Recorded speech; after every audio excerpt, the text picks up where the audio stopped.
Assalamualaikum warahmatullahi wabarakatuh. اسمي أنسة ميسرة. مرحبا بكم في درس جديد لتعلم اللغة العربية.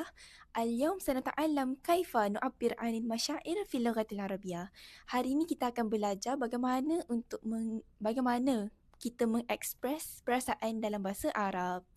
Hayya nabda. نبدأ ببعض المشاعر الأساسية. أنا سعيد للذكر أو سعيدة للأنثى. Saya berasa gembira. أنا حزين للذكر أو حزينة للأنثى. Saya berasa sedih. أنا غاضب أو غاضبة للأنثى. Saya berasa marah. أنا خائف أو خائفة للأنثى. Saya berasa takut. Dan yang terakhir, أنا متعب أو متعبة للأنثى. Saya berasa penat. Seterusnya, bagaimana kalau kita nak cakap saya berasa dalam bahasa Arab?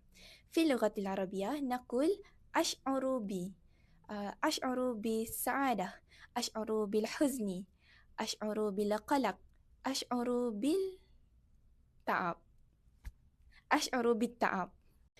ثم السؤال عن المشاعر. كيف نسأل عن المشاعر؟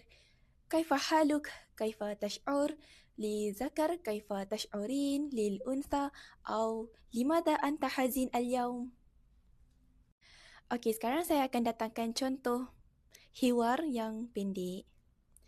Assalamualaikum. كيف حالك؟ وعليكم السلام. الحمد لله أنا بخير ولكن أشعر بالتعب. لماذا؟ لأنني لم أنم جيدا. هذا فقط مني. اليوم تعلمنا كيف نعبر عن المشاعر في اللغة العربية. السلام عليكم ورحمة الله وبركاته.